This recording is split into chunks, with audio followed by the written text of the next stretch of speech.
What up, and welcome to another episode of Brotherhood Without Manners, your favorite full spoiler reread podcast of George R. R. Martin's A Song of Ice and Fire series. But we're not reading a book this time, are we, Zach? Who's my co-host? I'm reading stuff. We are going into the house. We're going into the house, The House of Dragons, motherfuckers. The Hot D. Yeah, I got the Hot D in me. We're heading into the Hot D here with the first... Did you introduce yourself? That's Nate. I'm Zach. Normally we're reading A Song of Ice and Fire. We read the Song of Ice and Fire books, episode by episode, as many of you would know, if you've joined us before. But we're not doing that now. We're watching a show again, because we have show content again. Yeah, it's been a while since we've covered anything other than books, and so it's been since season 8. It's been a while since we've covered books. That's true. Sorry. Anyway, yeah, we're covering House of the Dragons with everybody else, and so hopefully you're ready for this. Yeah, the hype train, they've been really working hard to hype this show up and make it something worth checking out. And right off the bat, we'll start with my confession of I could have given a fuck less. Because that's a big take, Zach. I was right there with you until like 2 weeks before the first episode aired. And then I read Fire and Blood finally. Mm-hmm. Like, I finally finished the fucking book. That's true. Big announcement here is Nate caught up on Fire and Blood. I got so excited just in time for me to have forgotten every last detail of it from having read it myself. When the show starts. Right. And so here we are. We've watched the first one. We watched the first episode. The first episode's out. Hi. Welcome to Planet Earth. It's been out for a bit, and we enjoyed it. I couldn't have given a fuck less when they announced it. Now I need it injected directly into my veins, and I'm fucking here for it. I'm hyped. It's nice to have good Game of Thrones to watch again. I know. It's real neat to see it done, and actually, I think our friends at Girls Gone Canon said it best. Chloe said that it's a love letter. It's a fucking love letter to the fans of A Song of Ice and Fire, and it's pretty obvious. I was interested and excited when Miguel Sapochnik and Ryan Condal were the showrunners. They directed and contributed to some of the best Game of Thrones episodes that there were. Writing and production be damned for the rest of what happened with that show. Them wanting to do this show bode well. And then, there was, of course, the crazy casting things with Matt Smith, Damon, which is a crazy casting choice. Which I'm not super familiar with a lot of Matt Smith's work anyway. I know him as the Doctor, but I've never seen him as the Doctor. I knew he was the Doctor. I've not watched Doctor. And then other than that, I don't think I've ever seen him in anything. So I had it didn't matter neither here nor there to me that he was cast at. Because again, and that's, I don't know if I've ever admitted on the podcast, the Targaryen history only interests me in specific sections, like the Doom, their time at Dragonstone. There's certain points of history that I'm interested in there. Some other specific characters. So, before I read Fire and Blood, which again was this week, just finished it, so I didn't really give a fuck about the Targaryens in general. The Targaryens. I just didn't give a fuck about the Targaryens. And then I read Fire and Blood, and now I'm obsessed with them. Yeah. I was almost livid when I realized that Fire and Blood was over, because it just kind of ends. It's just the end of that. And I know Fire and Blood 2, but now I'm hyped for Fire and Blood 2. Right. And so what better to fill that gap? Heirs of the Dragon. We start with the Great Council of 101. Yeah, so I suppose we should top this off that our show coverage is going to be very much like the book coverage. It's full spoiler. And so expect the whole series to be discussed. Anything that's in Fire and Blood or what we expect to be coming, full spoilers. I mean, no stuff. Fuck off. We're late with this episode anyway. You shouldn't be listening to it if you haven't watched. Okay, getting into it. Great Council 101. Yes. Harrenhal. The fucking set. Dude, I knew I was in love with the show right then and there, and we get the sort of Tolkien voiceover. Ooh, I just kicked the shit out of that table. It's not a Brotherhood Without Manners episode if Zach doesn't kick the table. That's true. Once. That's very true. Yes, very Tolkien, like you said. Right. Lord, and I think inspired. That's meant to be a reference to that. As paying well. homage to that. I also really like to me, this was a very dark episode. Yeah. Kind of like how The Long Night could have been. Sure. And well, I'm not going to always be pulling shots at the old show. Well, yeah. Or, we can. And so I think it was a very The gloomy. ambiance, the setting. So good. Yeah, it's pretty fucking phenomenal. And just the history there of knowing that this is what dragons did. And knowing where we're going is such a great part. We get a little view of Jaehaerys, old man Jaehaerys. No, cool speeches or anything, but looking very regal, looking great. And we get the two claimants. We get Viserys, and we get Rhaenys. And so they're both the last living descendants of Jaehaerys. Right, Viserys is chilling up with Emma, and Rhaenys over with Corlys. And they look great. They all look great. The costuming, the set. The casting with Paddy Constantine, I believe, as Viserys.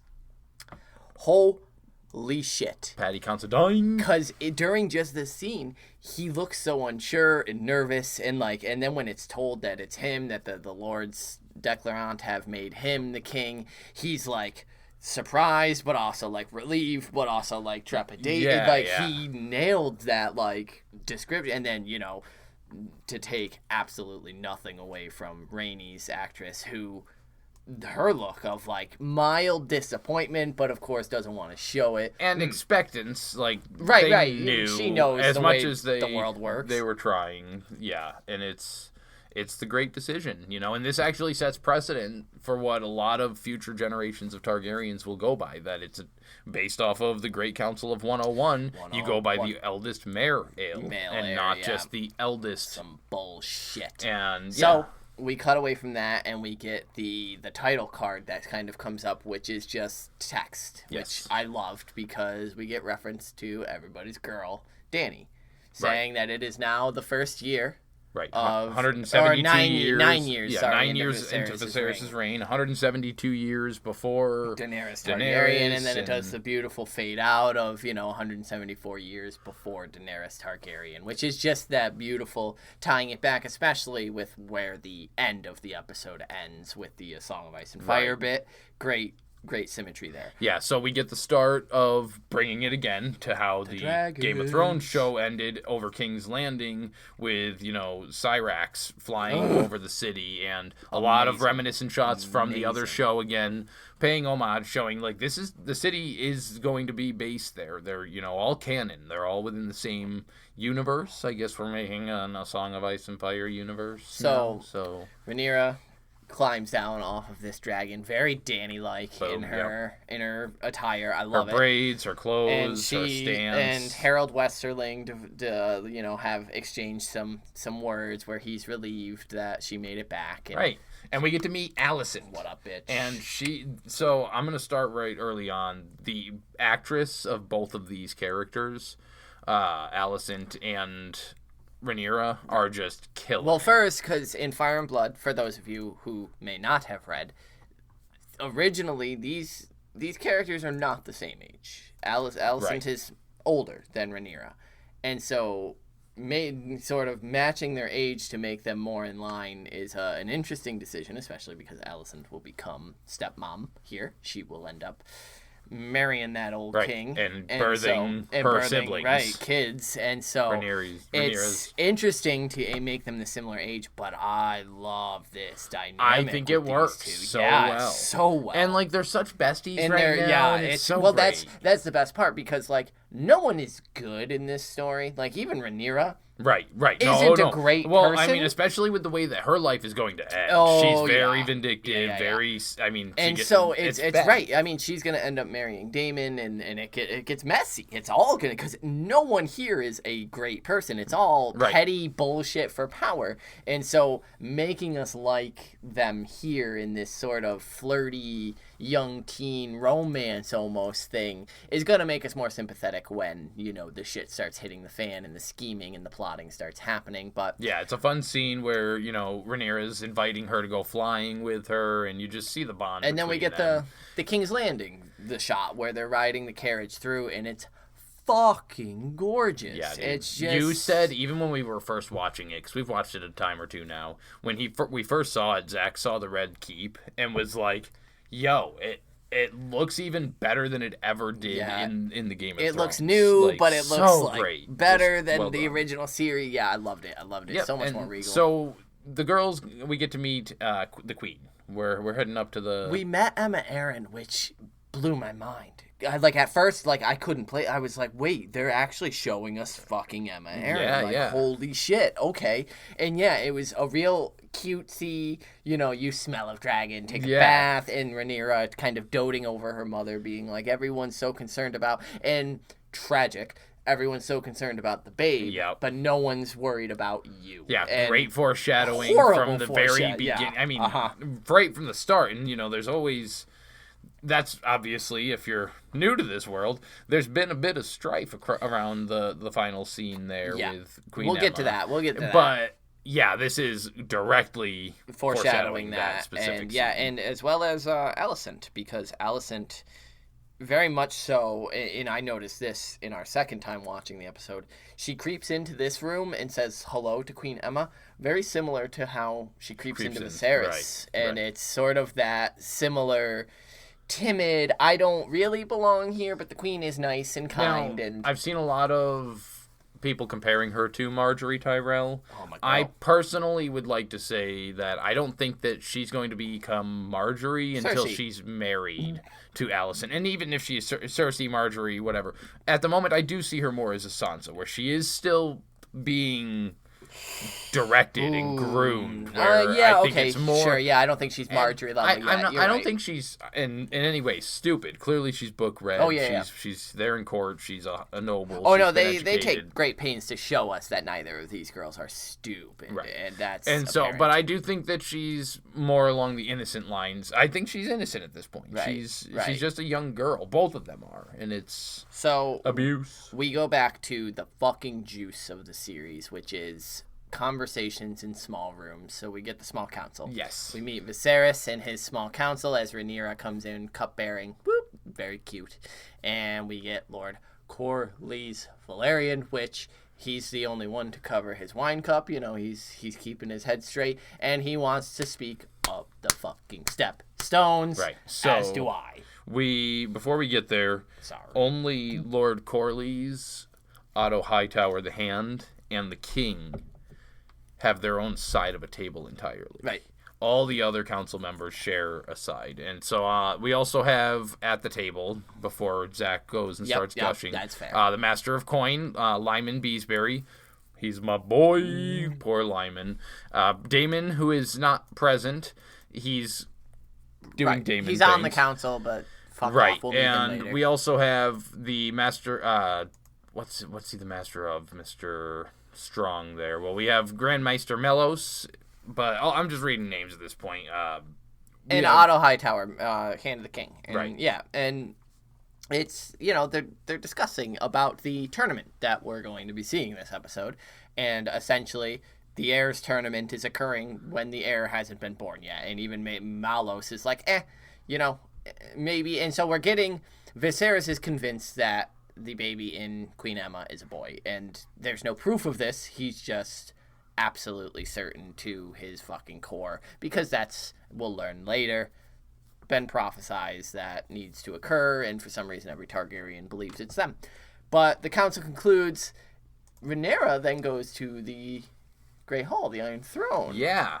Where we get a great Jaime Lannister illusion. Yeah. And it's such a great introduction. And also a beautiful switch into High Valyrian, which was just...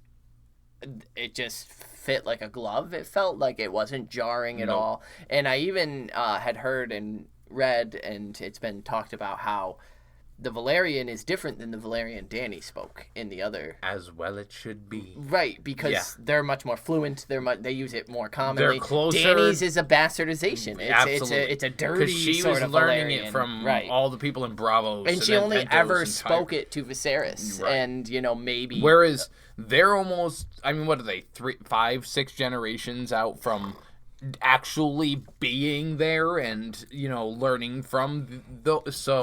Right. Balerion the Black Dread just died, fucking 8 years ago or so. So, shit's still Targaryen lore heavy. So, hers is going to be less bastardized, as you said. Love it. And she sounds so good speaking. And too. both Damon, of them, dude. Matt Smith. And, Matt Smith. Immediately, I'm both semi-erect and, I don't like this guy all at once. And he comes down and he's all suave. And then the switch back into common. Yeah, right. And I love that. And then we get the Dark Sister and the Valyrian. We get a little piece of necklace, which does feel like a sexually charged scene a little bit. Which is the taking it. It's almost the Pretty Woman of snapping the thing shut and the and then he puts it on herself. But ooh. Yeah, and knowing, as we know, these two will be married and have children together. And it's a nice call to the books, too, because it was always said that he was bringing her gifts constantly from the east. Every time because he's not one to sit on the small council regularly. Right. Damon likes to be out and doing adventurous, cool shit. He's Jaime Lannister. Right, he's an edgelord. He doesn't want to just sit there. And whenever he'd come back, he'd bring these fine Mirish laces and these great gems and all sorts of cool shit. So. And lots of cheeky talk about, heirs between Daemon and Rhaenyra with the tourney coming up. She's making the jokes. Because that's why he's back. He's here for the tourney, for the for heir. his tourney. For my tourney. My brother's throwing me a tourney. And she's treason. But we cut to Rhaenyra and Alicent in the Godswood, which may be one of my favorite scenes in this episode. Yeah. So the werewood is so vibrant, and it's such a beautiful location, and I just love the way Rhaenyra's chilling, head in the lap, and they're studying. It's a very Sansa-feeling scene of, I could see Sansa and Jane Poole doing this exact same thing at Winterfell. Right. And they're just studying, asking about some Dornish history, and... Alicent gets frustrated because Rhaenyra's not taking it seriously. And she just wants to fucking run around and eat cake. So she starts talking about her father having a boy and just how she absolutely wants him just to make him happy. Because, she knows that she'll never be the one to do that. And Alicent's like, you don't want it? You don't want the heir? You don't want to be powerful? I don't want it. And she's Jon Snow in her here's the threads of this is a difference here. Where Rhaenyra could give a shit less. She wants to see her father happy. Alicent's but you don't. You sure you don't want it? But a little bit of power. That's weird. Not want and finally, fed up, Rhaenyra shows that she was just fucking around about not knowing the history. Yeah, that's a good little and then twist around. Yeah, tears out the page from the book, which freaks out Alicent because she's very Hermione there, you're gonna the book, and she's like, yeah, fuck the books, fuck the septas, fuck the world, let's get the fuck out of here and party. So, and then we switch scenes to Viserys, who is getting checked. King Viserys getting checked out because he's got a sore on his back. And he says just a wound from the Iron Throne, but this is obviously, we're supposed to take this as this is the wound of the succession that is festering and not able to close. Right. And it's only going to get worse. They talk of cauterization, yada, yada, yada, but it essentially, you are meant to understand that this is the succession, this is the wound that's going to bleed the realm. Right. So he then goes and meets with Emma in the tub. And we get this... Veggin'. Again, this sad moment of her apologizing for not bearing him an heir, but she tells him flat out, she can't do it anymore. This is the last one, bro. We're fucking done after this. We also, this. and I love this subtlety of he touches the water and he's like, it's tepid. Don't they know that dragons fucking love the heat? And she's like, it's as hot as they'll allow, which, again, is showing that it's not about her and what she wants. It's about the baby. And she's saying that the maesters don't give a shit how hot I like it. It's as hot as they'll allow to keep the baby safe. Right. And it's just, again... Although, isn't she an Aaron? And so she would burn anyway, and it would be for the babe. But she kind of agrees. She's like, I would have it hotter. It's lukewarm, it's gross. And so, it's a sweet scene between them because you can see that there is a love there. There is an understanding. And, God, it makes the gut punch later. And that's... So it should be said, Viserys is still a shitty person. He's not a good person. He makes bad decisions. he's still a better king than a lot of other Targaryens. Right. He's great. He's not a great guy. It's just he makes a bad decision. And so there always was again, he chooses to murder her at the end of the episode. Right. But there was a love for her. Right. Always he had gets been. Lost, as Targaryens do, in the prophecy, in the vision, in the dragon dreams, because he needs an heir. And so poor Emma, of course, but yeah, that scene breaks my heart. But yeah, that's terrible. So Damon rallying. Speaking of shitty people, the fucking wolves, man. The city. So, and this is the sort of context that we don't get. The city's filling up, just like it did for the Hand's Tourney. It's filling up with all sorts, and crime is fucking through the roof right now. And so this is technically a good thing. Him rallying the Gold Cloaks and making them a feared city watch to be dealt with. This is actually what he's been told to do. He takes a bit of pleasure. He takes Damon pleasure a little in too it, far and with it. he likes to geld But people. Yeah, I mean, this is where the Gold Cloaks, because of his rule, they're established as Gold Cloaks. As a legit force. He gave them Gold Cloaks, and then started training them because they were just a bunch of jumps, and usually just people that could wield a sword. Right. So he got them, made sure they were trained and capable. And this is what happened. And this is one of the more brutal sequences of the episode. Right, where so they come through and just start chopping. It's a maiming montage. Just fucking cutting the hands off of criminals, killing killers, But it's absolutely exactly what Daemon Targaryen did, and it needed to be established. And it does. It establishes the precedence of, you're done. And then I love the... Right cut to the small council. With Otto bitching. Just throwing a fit, walking in and not expecting Daemon to be sitting at his spot at the end, who's just like... No, please go on. No, continue. Continue telling my brother how shitty I am. Let me go. This is cool. Yeah, and then Viserys even being like, because, he's like, oh, maybe you'll take my Dornish one. Because Otto wants him gone. He's like, you need to go back to your bronze bitch. Yeah, because he doesn't like that he's married to a Royce. Right. And Daemon's like, you can have her, Otto. Didn't yours just die? Didn't you just die? And then this is where we get Viserys for, the not Fire and Blood initiated who...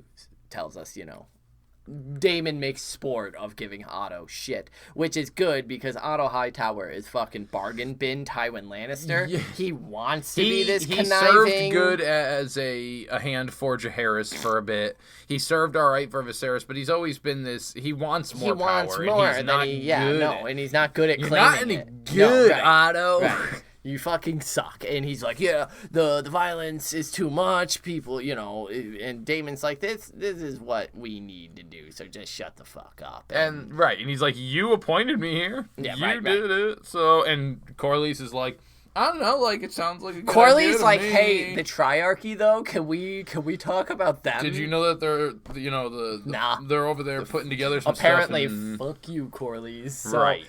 The following day, the Heirs tournament begins with the announcement, of course, that Emma has begun her labors.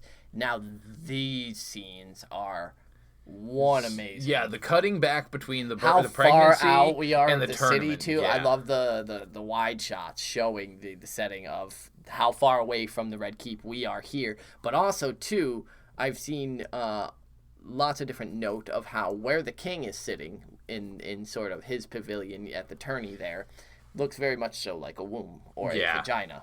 And that's where all the royalty is sitting. Viserys, Rhaenyra, Alicent. Rhaenyra comes running in late after tending to her mother. Very Arya. Tending to her mother. Right. I thought it was very interesting. I really enjoyed the fact that the king is making announcements and she's like cutting across. Even he enjoys it. He smiles as he's doing the opening. And at the moment, she is known as the Realm's Delight. Of course so we've got to throw that out there. So there's a lot of badass tourney stuff.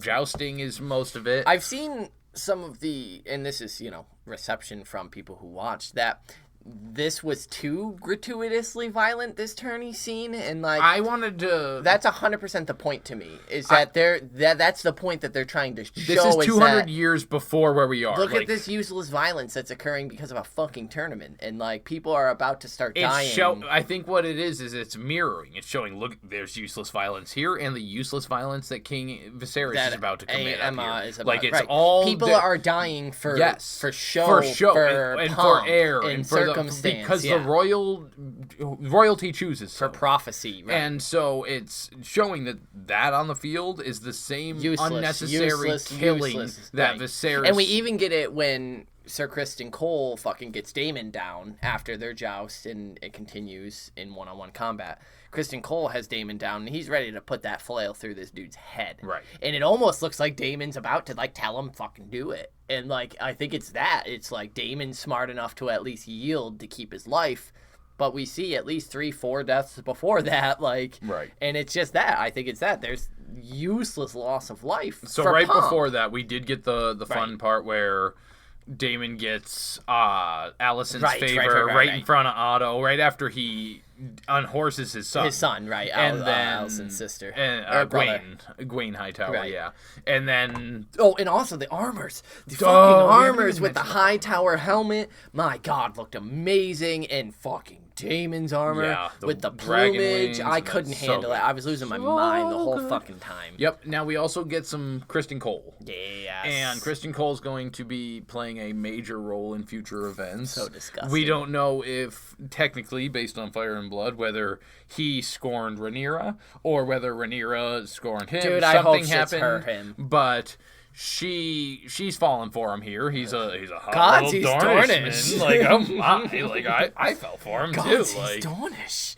I love that. Yeah, and yeah, he beats Daemon. He gets Daemon to yield. Yeah, and so then he gets Rhaenyra's favor, which is pisses also off Daemon. I mean, it's also symbolic. She's going to be tossing her little flower at him real soon, right. And similar with Alicent giving it to who's throwing right. What where. They're absolutely ready to provide these favors, which is just a little foreshadowing there. So during this, the king was recalled back to his wife's chambers, where he was informed that the birth's not going well. Yeah. It's not happening the way it should be, and he's keeping her. So company. They do a terrible job of really setting this up, but essentially, from my understanding of it, she's already dead. Emma has no chance of surviving this, and it's basically we either C-section and save the baby, or they're both just dead.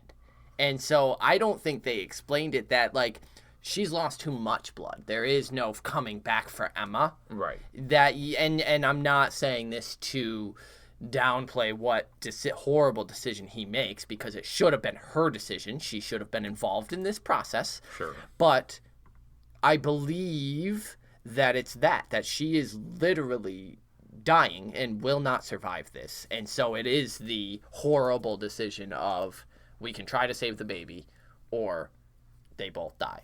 And so it's no good either way. I mean, right, yeah, it's that impossible choice. She gets tortured. She gets tortured here to have them cut it out without being told what's happening. She's terrified. Right, that's the horror of it. That's the point of it. That's why it was done this way, and whether you agree or not. Women are birthers, and I understand that there's been a lot of backlash over this. It is, welcome back to a Game of Thrones show on the air, but the controversy to me is intentional. They wanted it to be uncomfortable. I looked away. It was making me cringe, and it was meant to be. This woman had no choice, because that's the realm. That's the world they live in here. That baby in her stomach has much more worth than she ever could. That's the awful, We're awful told truth. this in Rhaenys' nickname, the Queen Who Never Was. Women do not have value. Their womb does. It was made they are biological so clear. incubators. It was made so clear in that scene in such a brutal fashion that, and I may get fucking hate on for this. I thought it was one fantastically shot and produced. Right. And I think it was absolutely necessary to show what the stakes are in this show, which is that people are willing, Viserys is willing to kill the woman he just had that intimate, cutesy fucking conversation with in the tub for the chance at a male heir, and he gets it for a day. Right. At which point we get the spectacular cut. This scene actually had me tearing up because it was just so well shot. Right, we see Emma's body wrapped with the dragon in the background, and the people behind are over in front of the pyre, and then it does the flip cut. Flip cut to where there's you see the child, and you see the little one, and it shows that Aegon, the baby died that same day. Anyway, yeah, and you can see, honestly, I think the baby dies right Malos. Right, well, you can hear it choking. Right. You can hear it start coughing. He's trying you can see him trying to get the air back, but they both lost anyway, and Viserys is a fucking wreck. Everyone's not looking happy, and Daemon urges, and this was and this is where we see Matt Smith's acting chops. Right. Yeah. Because on top of when he was in the small council meeting, there was this change in his face, just in his eyes, based between being comical and having a fun jab to being at Otto, scary and I will cut you, bitch. Yeah. And so we see this more older soft. Brotherly Uncle Daemon. You should help your father. He needs you to do this. You, right. He can't poor Viserys. You made that decision. So we get to see that again. Patty. Also, it's just showing how Viserys is a great man. Of a man. This isn't he wasn't doing it to be evil. Right. It wasn't a fuck Emma. He made a terrible decision. He made a bad call. And he's feeling it. He obviously is feeling it. Yeah, he's a broken man. And Daemon sees this, and so does Rhaenyra, who, of course, and that's another thing I noticed too in our second rewatch, is that when the news hits at the tourney and everyone starts running off, Rhaenyra's the only one that's left there with no one around nobody her. tells her Nobody anything. runs up to comfort her. No one says anything. And it's similar here. She's got to be the strong one. And so she chokes on the first attempt, which, my God, the actress's name is escaping me at the moment. Emma Darcy? Is she?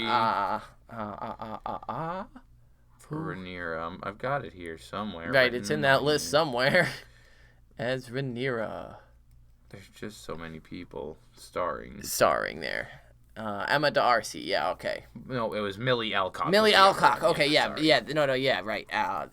Her expressions, her choking on that first Dracarys to get and then getting it out was just phenomenal. And the pyre burns and sad dragons stuff. Yeah, so then we get another cut into the small council. Yep. Otto is absolutely against Daemon taking the rule. Well, he's like, what if he tries to kill you or something? And Viserys is like, hey, fuck. And Viserys is hard, and this is him being. And we brotherly. also learned that Daemon is watching this conversation, assuming from a secret passage from the Red Keep, because they're filled with them. But and that's I think what is so.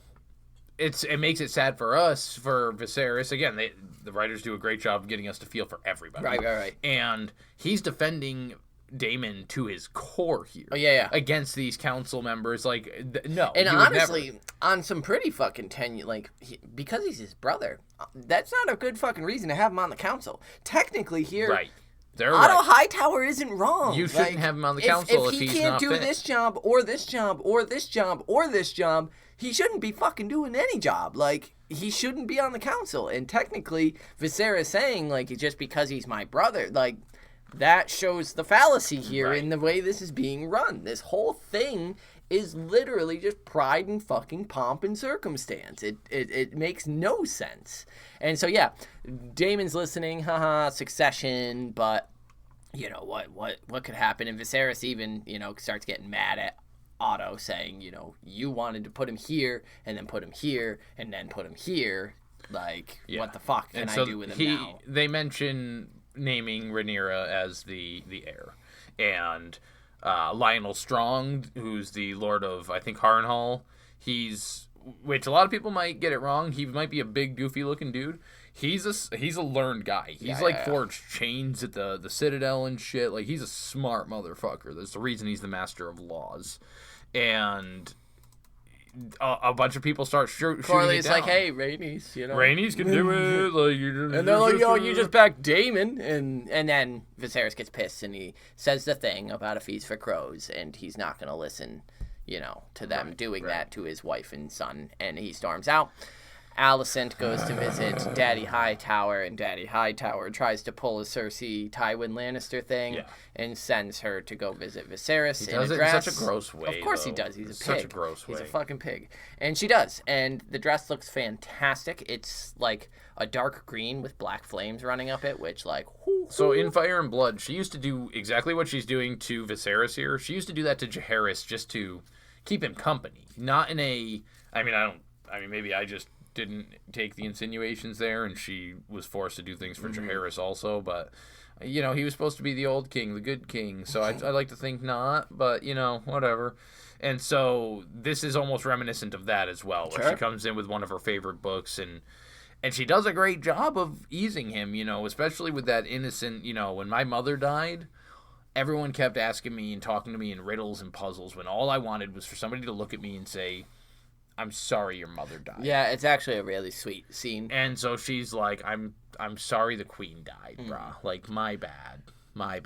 Like, I'm sorry. It sucks. I'm sorry, dude. And so then we go to the brothel. And Daemon's there, although he's not really partaking in the festivities as people are fighting and fucking and drinking and whoring around him.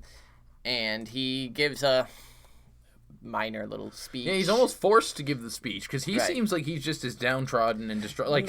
He seems like he's fucking, working through some stuff. And I would like to point out that he is very faithful to his brother. Right. He is very loyal, and he's feeling his brother's loss. He just lost a nephew as well. Like, yes, sure, it was the nephew who's going to replace him, but I do feel like there's that. He did lose his nephew. If he's not sad for his nephew, he's sad for his brother. Right. Like, at the very least. And yeah, so he, gives this speech, and we cut away from it because Otto again. Yeah, right. Doing it again. It was heard that Daemon in this brothel called the little prince who wasn't heir for a day, and Viserys is not okay with this. So he summons him to the Iron Throne. And we get to see some badass Viserys here. He's like serious. Beard steel, he's got beard steel, and he asks him, with did you say it? That's did you fucking say it? And Damon's like, say what? Yeah, she right. talking? Oh. Yeah. Oh, yeah. Yeah, that, we all pray in our own way is basically what he says. But then they start going at it, and Daemon lays it out for him. You're weak, Viserys. Like, these men in your small council, they're ruling through you because you don't do nothing. You're Robert Baratheon that can't wield a warhammer. You just like to he's a Renly. This is what would happen if Renly was king. Everybody'd be in love, and everyone's happy. Let's have nice tourneys and stuff and feasts. But the council around you is absolutely playing you to your fucking core. You suck. Like, get your shit together. Yeah. It's basically what Daemon tells him. Viserys is like, all right, fuck you. I'm naming a new heir. And Daemon's like, I'm your heir, bitch. And Viserys is like, not anymore. And you're going back to the Vale with your wife. And Daemon steps forward, but the Kingsguard are like, And so he leaves. And then we get the end montage that we go into here. Which is this was cool. This was brilliant. A surprise. I didn't expect. Viserys and Rhaenyra in front of the skull of Balerion, and you're scrolling on. Oh, me. Too far for you, man. I'm sorry. And so the shrine with all the kids, just amazing. It's visual. A really cool place. And she's like, "What's up, dude?" And he's because he hasn't spoken to her since mother died. Right, and she assumes it's also partially because he lost his heir, and I'm sorry, I'm not your son, is basically where she's coming from, I'm pretty sure at this point. Like, all I wanted was for you to have that son and heir. You lost him, you lost mom, and all you're left with is me, and what am I? And he's here to be like, no. And asks her just a simple question. When you look at that dragon skull right there, what do you see? What do you see, dude? She says that she sees their family, and Viserys is basically like, yep, you're right, because we shouldn't have fucked with dragons, man. Like, they destroyed Valyria, like, they caused the doom, and they'll destroy us if we're not careful. Yeah, and she basically tells him that without the dragons, we're just like regular people. And he's like, cool, that's what I needed to hear, that you knew that you're a normal people, you just have dragons on your side. And then he's like, yo, my bad. I always wanted a son, but you were pretty chill this whole time. Who knew? And he's like, you might be able to make a pretty cool queen. So, by the way, Aegon didn't come here just because he wanted to conquer. He had visions. He had dragon dreams. Real fucking interesting stuff here. Because, again, this is also being cut in as the Lords of the Realm are beginning to make their oaths of fealty to the new heir, Rhaenyra. And so this is being interspersed with cuts of different lords and ladies kneeling and swearing their oaths. We and get a sweet shot of... we get the specific call to the winds of winter blowing out of the north, and within them something that will end the force of men, the world of men. We get some Creed Stark. Rickon, excuse me, his father, swearing his fealty, and it's just that symmetry is real fucking nice. And of course, he ends it with saying Aegon's vision he called it the Song of Ice and Fire, and that this has been passed down king to heir since Aegon's time. So for like six generations. So like there's six people. Like 60 years. So 130 years. 130 years. So that when the time came, a Targaryen was there to unite the realm. And that's that, man. That's that. They swear their oaths of fealty to the new heir. Rhaenyra looks a little trepidatious and kind of honored, but not thrilled about the position, especially now knowing that there's this doomsday prophecy over the head of the queen or king. And it's a great fucking first episode. Great first episode. It's a great fucking first episode. I agree. So I think that we've decided we won't be making cuts for our small council. We're just kind of rolling right into it. So I liked because we're late on this one. It's been hard to sit down and record. We're recording this the night Episode 2 airs. Episode 2 airs. And like that's in a couple hours here. Right. And that's exciting. And so what do you think? Oh, I didn't even know. The Rogue Prince, Mother. So we're getting Daemon here. We're Daemon and Corlys. Corlys is going to have to be like, yo, what's up, bro? I don't know if this is going to be full-on fighting in the Stepstones. No, I think this is going but to I think this the is the leading up of it. And I didn't even see. We have all 10 episode titles here. King of the Oh, my God. So King of the Narrow Sea is obviously when we're going to be getting the actual fighting, the defeating of the crab feeder. Yeah. And so, the Rogue Prince is going to be a lot of Daemon, I think, in this episode. But like you said, a lot of Corlys, so we might see... I don't know if they're going to head to Driftmark yet. Because the Rogue Prince is the book that is before, about it is Daemon. About it was before Fire and Blood. It's part of the Fire and Blood. It was kind of just inserted into the book. And so, do you have an inductee for the first episode? Queen Emma. It's gonna go to the Queen, because I wish, I knew we weren't going to be getting too much of her. I wish we could, man. Yeah. And like the actress just did an unbelievable job. And not just because of the scene that she portrayed, because of that character having to go through that and kicking off these events. It was a shitty pregnancy for her too. Right. She was super miserable about it, and then for it to just end bloody like that. And it's that. Having something go wrong right before retirement, Yeah. I was 2 days from retirement. I told him, right, I'm this done is my after last this, one, and it was that close. So Queen Emma, right? Then I think in that vein, mine's gonna go because we are without manners. Mine's gonna go to the Heir for a day, because he's one of the few characters I know to actually get a birthday party.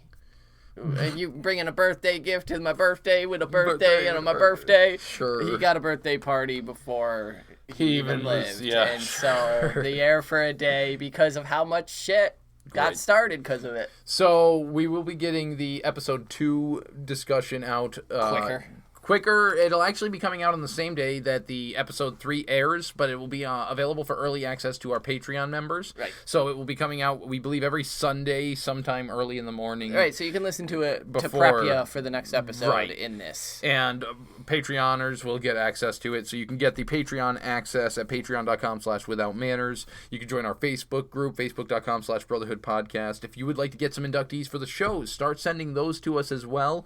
Check out our book reread. We are approaching the Red Wedding, and so we're taking some time to really set that up. That's coming very soon. You can send us your inductees at withoutmannersbrotherhood@gmail.com. Check out our website, brotherhoodwithout.com. And some news, we did get an invite to Ice and Fire Con this year. We unfortunately don't think we'll be able to make that trip, and so we have turned it down likely. However, we still were able to get a code for our wonderful listeners that will be attending. So if you intend to go to Ice and Fire Con, then you can go there, iceandfirecon.com/store. Hit the register now and use code NOMANNERS to get $5 off your ticket. Hey! And so hopefully you'll be able to get there and do that. That'd be a lot of fun. Fucking sick. So, again, get us your inductees. You got anything to add? You over there scrolling through shit? Yeah, I'm real excited. We're back in it. There's new Game of Thrones. There's so much new content stuff, and it's real fucking neat. And so I'm just hyped for episode 2. Oh, we're no manners, so fuck Linda. And don't subscribe to her shit, because she's getting called out all over for being a racist, and, don't deal with that nonsense. But anyway, Valor to Harris! Peace!